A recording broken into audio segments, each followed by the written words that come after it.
ओम शांति। आज प्यारे मीठे बाबा की मुरली मंथन की डेट है 18 अक्टूबर 2023। तो आज मीठे मीठे बाबा अपने बच्चों से कह रहे हैं, देह के संबंधों में बंधन है, इसीलिए दुख है। देही के संबंध में रहो तो अथाह सुख मिल जाएगा, एक माता पिता की याद रहेगी। तो देह के संबंध अर्थात रिश्तेदार नहीं, देह का संबंध है विकारों से, काम क्रोध लोभ मोह अहंकार ईर्ष्या, उसमें बंधन है ना।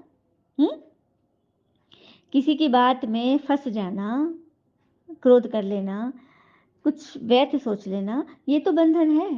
और इसे हम क्या कहते हैं ना, हमारा तो उसके साथ बहुत अटैचमेंट है ना, इसलिए उसकी बात बहुत लग जाती है, यही कहते हैं ना। अटैचमेंट में कहूँगी, आप कोई जुड़वा बच्चा पैदा लिया, ठीक है, और ऐसा पैदा लिया कि दोनों का शरीर ना सटा हुआ है, एक तरफ से, एक का दाएं तरफ से एक का बाएं तरफ से।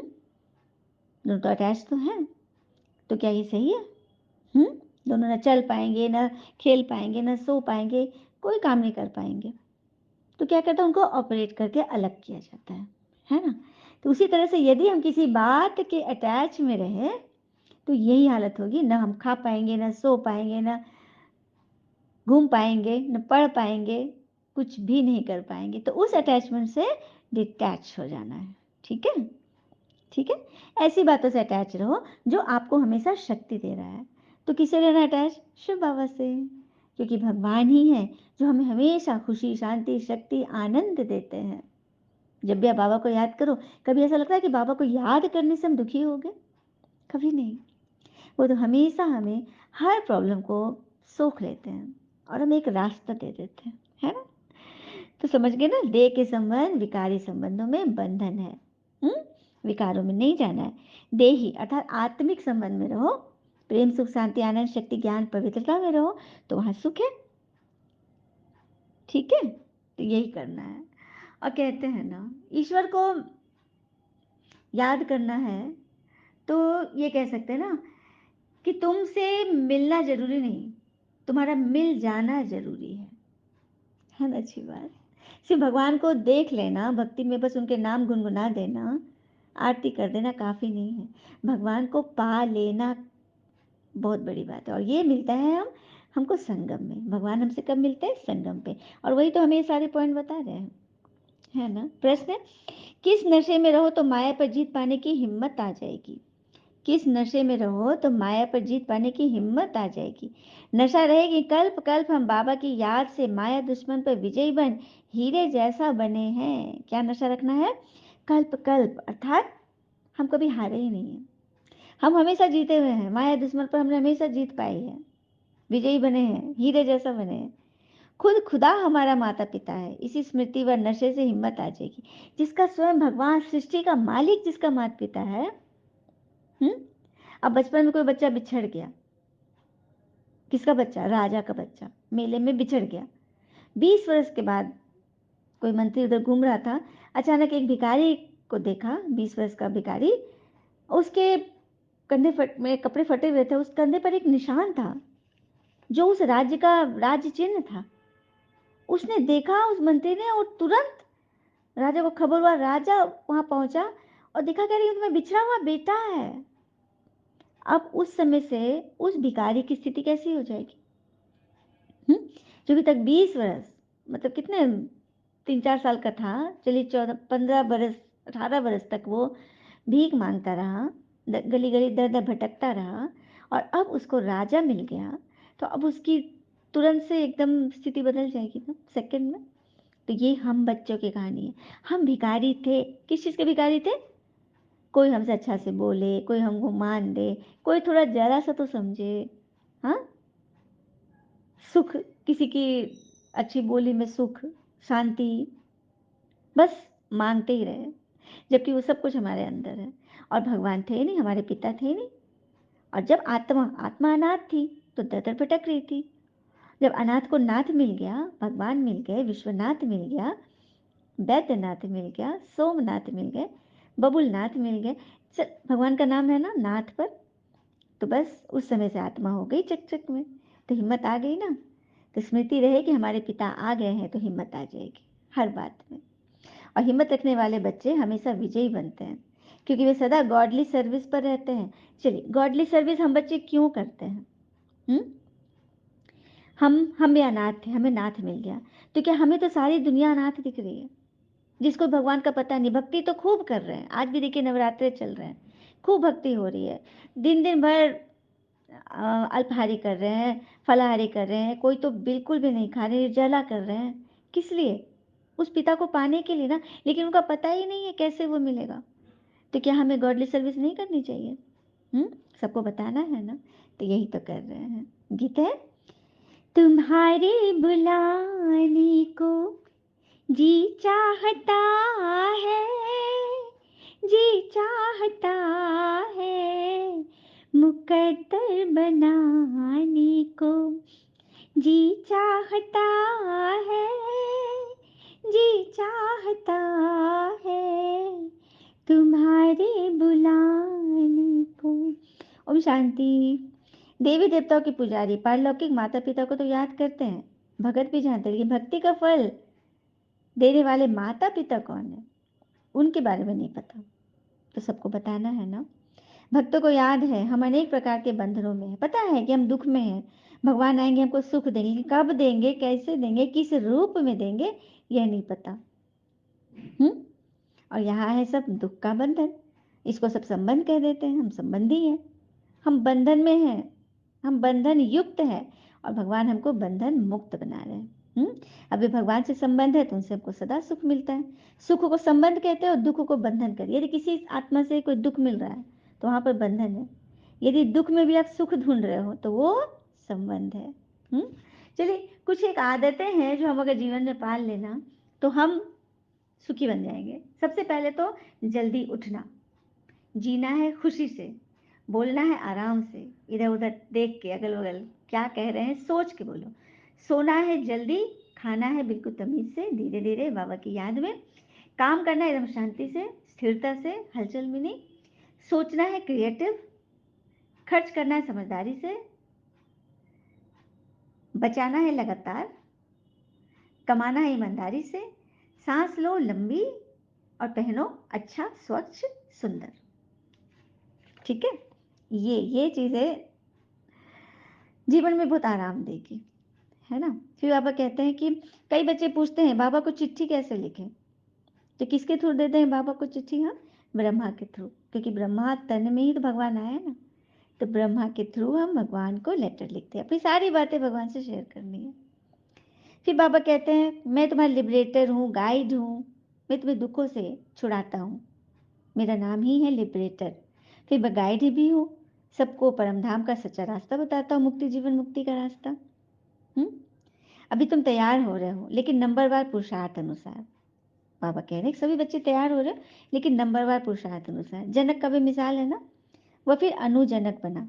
बहुत बच्चे कहते हैं जनक मिसाल हम अपनी राजधानी में रहते ज्ञान उठावे। काफ़ी बच्चे कहते हैं जो धनी मानी घर के हैं वो भी समझते हैं कि हम सब कुछ संभालते हुए ईश्वर की याद में रहें, और सबको भगवान का परिचय भी दें। और एक बात जाननी बहुत ज़रूरी है कि भले कितने भी तूफान आए, लेकिन उसमें से भी हमें पॉजिटिव ढूंढना है। तो चलिए अपने प्राचीन काल के रहस्यों में चलते हैं। राजा दशरथ की बात। राजा दशरथ को जब संतान प्राप्ति नहीं हो रही थी तब वे बड़े दुखी रहते थे, और पुत्र प्राप्ति की इच्छा थी, वारिस।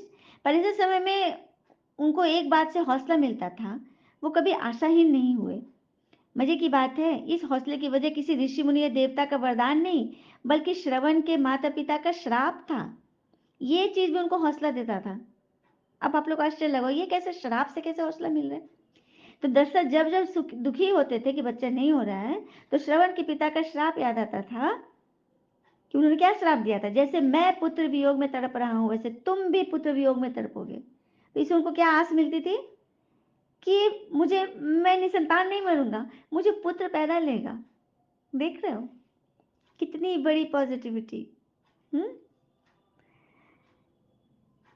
तो यानी वो श्राप दशरथ जी के लिए संतान प्राप्ति का सौभाग्य लेकर आया ना। ऐसी ही घटना सुग्रीव जी के साथ हुई। सुग्रीव जब माता सीता की खोज में वानर वीरों को पृथ्वी की अलग अलग दिशाओं में भेज रहे थे, तो उसके साथ साथ उन्हें ये भी बता रहे थे किस दिशा में तुम्हें क्या मिलेगा और किस दिशा में तुम्हें जाना चाहिए या नहीं जाना चाहिए। तो राम जी सुग्रीव का ये भौगोलिक ज्ञान देकर बड़े हतप्रभ थे, आश्चर्यचकित थे। उन्होंने सुग्रीव से कहा, सुग्रीव तुमको ये सब कैसे पता?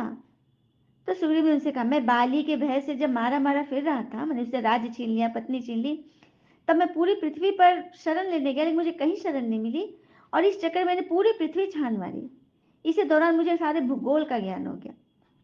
सोचिए, अगर सुग्रीव पर यह संकट न आया होता और उन्हें इस भूगोल का ज्ञान नहीं होता, तो सीता माता को खोजना कितना कठिन हो जाता। इसीलिए किसी ने बहुत सुंदर कहा है कि अनुकूलता भोजन है और प्रतिकूलता विटामिन, और चुनौतियां वरदान है, और जो उसके अनुसार व्यवहार करता है वही तीव्र पुरुषार्थी है। फिर से सुनते हैं, अनुकूलता भोजन मतलब जो चीज आपके लिए सहज रूप से मिल रहा है वो आपका भोजन है, और प्रतिकूलता जो आपको मेहनत से मिल, संघर्ष से मिल रहा है वो विटामिन है, और चुनौतियां जो मिलती है ना वो वरदान है, और उसके अनुसार जो कर्तव्य करता है वही तीव्र पुरुषार्थी है। तो ईश्वर की तरफ से मिलने वाला हर एक पुष्प अगर वरदान है, ईश्वर की तरफ से मिलने वाला हर एक पुष्प यदि वरदान है, तो हर एक कांटा एक औषधि, कांटा एक औषधि है। तो मतलब अगर आज मिले सुख से आप खुश हो, तो कभी अगर कोई दुख विपदा अड़चन आए तो घबराना नहीं, पता नहीं अगले किस सुख की तैयारी चल रही हो। कल की कहानी थी ना, पता नहीं कब भगवान डमरू बजा दे, है ना। तो बस खुश रहना है, चैन से रहना है, और हर एक बात में पॉजिटिव ढूंढ करके अपने मन को ना गिरने से बचा लेना, संभाल लेना है उसको। हुँ? पापा कहते हैं, अभी तुम बच्चों को दैवी मत मिल रही है जिससे तुम सदैव हर्षित रहते हो, लेकिन आजकल तो कितनी मतें हो गई हैं। आपस में लड़ते झगड़ते रहते, पानी के लिए, धरने के लिए लड़ते रहते हैं ना।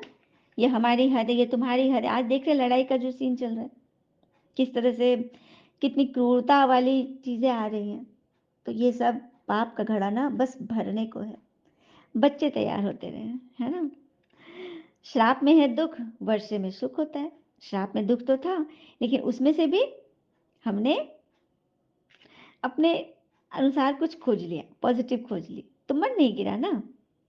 फिर बाबा कहते, बच्चे जान गए हो कि ये अनादि वर्ल्ड ड्रामा चल रहा है, ये ड्रामा का सीन चल रहा है। तुम बच्चों की बुद्धि नंबर बार पुरुषार्थ अनुसार बैठा है। जो समझते नहीं, न समझा सकते, तो वो क्या पद पाएंगे। जो खुद भी नहीं समझ रहे, न समझा सकते हैं, तो वो क्या पद पाएंगे। इसलिए बाबा कहते हैं ना, गॉडली सर्विस करते रहनी है। और एक बात ध्यान, बहुत बात ना इस बात में फंस जाते, कोई हमसे ईर्ष्या कर रहा है, कोई हमें नहीं समझ रहा है, तो यदि कोई आपसे जल रहा है ना, तो उसे घृणा मत कीजिए, क्योंकि यही तो वो लोग हैं जो कब से स्वीकार कर चुके हैं कि आप उनसे बेहतर है। आप खुश रहो ना, आप अपने काम में बस लगे रहो, किसी बात में फंसना नहीं है। हम्म तुम राजयोग सीख रहे हो, इस राजयोग से तुम राजाई प्राप्त करते हो, कम से कम पुरुषार्थ अनुसार प्रजा तो बनोगे ही ना। इसलिए तो कहा जाता है फॉलो फादर।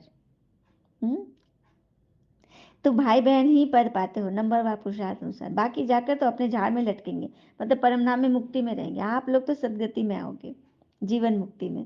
और आप ही के पास सर्वोत्तम टीचर है, दूसरे के पास थोड़ी है ना। तो इस टीचर से सुनो, टीचर जो बात बताते हैं, जो होमवर्क देते हैं, वो जरूर करना है। गॉड हमको माया से युद्ध करना सिखलाते हैं, आपको ही तो सिखला रहा हूँ। रावण सबसे जास्ती पुराना दुश्मन है, ये सिर्फ तुम ही जानते हो। रावण कौन है, क्यों जलाते हैं, मरता क्यों नहीं, ये रहस्य कौन जान रहा है, हम बच्चे जानते हैं। क्योंकि रावण मरा नहीं है, रावण अभी भी है, और जितनी जितनी कलयुग की प्रगाढ़ता हो रही है, उतना रावण बढ़ता जा रहा है। तुम पूछते हो आत्मा का पिता कौन है, पूछते हो किसी से सर्विस में, हाँ, तो वो क्या बोलते हैं, भगवान तो है, लेकिन कैसे है ये नहीं पता, पूरा रहस्य नहीं पता। तुम जानते हो ब्रह्मा की बेटी सरस्वती है, और वो मुख वंशावली, और लेकिन रचयिता कौन है उनके, दोनों के रचयिता कौन है, पिता है, भगवान है। तो यही तो बताना है सबको। अच्छा, मीठे मीठे सिके लेते बच्चों प्रति भगवान की नमस्ते, हम बच्चों के भी प्यारे बाबा को नमस्ते। धारणा के लिए मुख्य सार, पहले पॉइंट, मेरा तो एक सर्वोत्तम टीचर दूसरा न कोई, इसी निश्चय से माता पिता समान पढ़ाई पढ़नी है, पुरुषार्थ में पूरा फॉलो करना है, जो बाबा बोला उसको पूरा फॉलो करना है। दूसरी पॉइंट, देह के बंधन को बुद्धि से तोड़ना है, कोई बंधन ऐसा नहीं रहे जिसमें आपको मन फंस रहा है, और सोच समझ के बोलो करो। हम्म दैवीय मत पर चलकर सदा हर्षित रहना है, ईश्वरीय गोद लेनी है, वरदान लेते हैं वापस से। किनारा करने के बजाय स्वयं को एडजस्ट करने वाले सहनशीलता के अवतार भव। किनारा नहीं करना किसी से। हम जब भी किसी से कुछ कहासुनी हो जाती है, हम सबसे पहले बात तंग कर देते हैं। मुख का मौन तो हुआ, लेकिन क्या मन का मौन हुआ? मन से हम मौन हो पाए? मन से बराबर उससे बातें कर रहे हैं, उसी के बारे में चिंतन चल रहा, पलना ऐसा है। और अगर देख लो तो बस देखो धर धर धर धर, जल्दी जल्दी जल्दी जल्दी रील चलने लगती है ना? तो किनारा नहीं करना है, बल्कि क्या करना है, एडजस्ट करो, झुक जाओ ना। और रिश्ते में झुकते वही है जो रिश्तों की कदर करते हैं। ये मत समझो कि वो गिरा हुआ है इसलिए झुक गया, नहीं, वो बहुत उठा हुआ है। ईश्वर की नज़र में ऊपर उठिए, इंसानों का क्या है, वो तो कब बदल जाए। हम्म तो किनारा करने के बजाय स्वयं को एडजस्ट करने वाले सहनशीलता के अवतार भव। कई बच्चों में सहन शक्ति की कमी होती है, इसलिए कोई छोटी सी बात होती है, चेहरा बहुत जल्दी बदल जाता है। फिर घबराकर या तो स्थान को बदल देते, या लोग बदल देते, कुछ ही बदल देते, सब कुछ बदलते लेकिन खुद को नहीं बदलते। हम्म सब कुछ करो, सबके साथ रहो, लेकिन खुद को बदल लोगे ना, सब इजी हो जाए। लोग वही है, स्वयं को बदलो, बस सब आसान है। बदलने के बजाय स्वयं को बदलो, सहनशीलता का अवतार बन जाओ, सबके साथ स्वयं को एडजस्ट करना सीखो। स्लोगन, परमार्थ के आधार से व्यवहार को सिद्ध करना, यही योगी का लक्षण है। परमार्थ के आधार से व्यवहार को सिद्ध करना, यही योगी बच्चे के लक्षण है। योगी अर्थात याद, जोड़, ईश्वर से कनेक्शन जोड़ना। तो क्या सिर्फ हम जोड़ कर रखे उनसे? भगवान के तो सभी बच्चे हैं। तो याद के लिए, और याद करना सबको पता है, ध्यान करना सबको पता है। अभी मन मन क्या करता है, सोचता है। बुद्धि समझ है, और संस्कार जो चीज हम रिपीटेडली करते हैं वो संस्कार बन जाता है। तो मन ने सोचा बाबा, और बुद्धि ने पिक्चर दिखा दिया, शिव बाबा निराकार ज्योति बिंदु। अब बैठे और मन से उनको याद करें। मन ने बोला बाबा, और बुद्धि ने पिक्चर दिखा दी। बस कुछ सेकंड के लिए उनसे याद करें, जो भी बातें अभी कुछ घटित हुई, अच्छा या बुरा, कुछ भी बाबा को शेयर कर दें, और खुशी खुशी वापस आए। आत्मा की बैटरी चार्ज हो जाती है। अच्छा, ओम शांति। शुक्र है मीठे बाबा, वो बाबा के प्यारे प्यारे बच्चे, आप सबका जीवन सदैव शुभ हो। ओम शांति।